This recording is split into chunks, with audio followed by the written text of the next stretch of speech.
మరోవైపు చూస్తే ఆయనకో విమానంతో పాటు ఒక హెలికాప్టరు, ఆయన కొడుక్కో విమానం, ఆ విమానంతో పాటు ఒక హెలికాప్టరు, తర్వాత ఆయనకు మద్దతు ఇస్తూ ఉన్న ఆయన గారి డిప్యూటీ సీఎం పవన్ కళ్యాణ్ గారికి ఆయనకు ఒక విమానం, మళ్ళీ ఆయనకు ఒక హెలికాప్టరు,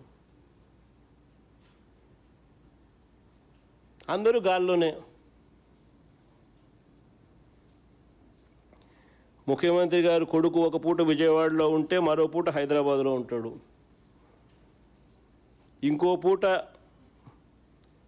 ఈ కొడుకు క్రికెట్ మ్యాచ్ కోసం పక్క దేశం వెళ్ళి కొలంబోలో మ్యాచ్ చూస్తాడు రాత్రికి, మరుసటి రోజు ఉదయం మళ్ళీ విజయవాడలో ఉంటాడు, మళ్ళీ ఆ సాయంత్రం విజయవాడ నుంచి ఢిల్లీకి పోతాడు. అంతే ప్రైవేట్ విమానాలే. దేశంలో బాధ్యతాయుతమైన పదవుల్లో ఉన్నవాళ్ళు ఇలా జల్సాలు చేసిన సంబరాలు ఎక్కడైనా ఉన్నాయా? కొలంబోలో మ్యాచ్ ఆడతా అంటే ఈయనకేం స్వామి, నాకు అర్థం కాదన్నా. ప్రైవేట్ ఫ్లైట్లో కొలంబోకు పోయి మ్యాచ్ చూస్తాడు. ఈ టీవీ చూస్తే కనపడదా మ్యాచ్?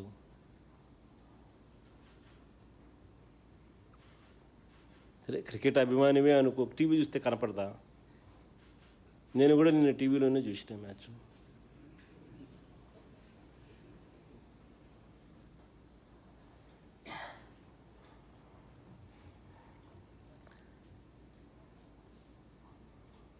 రాష్ట్ర ఆదాయాలు ఎలా పెరుగుతాయి?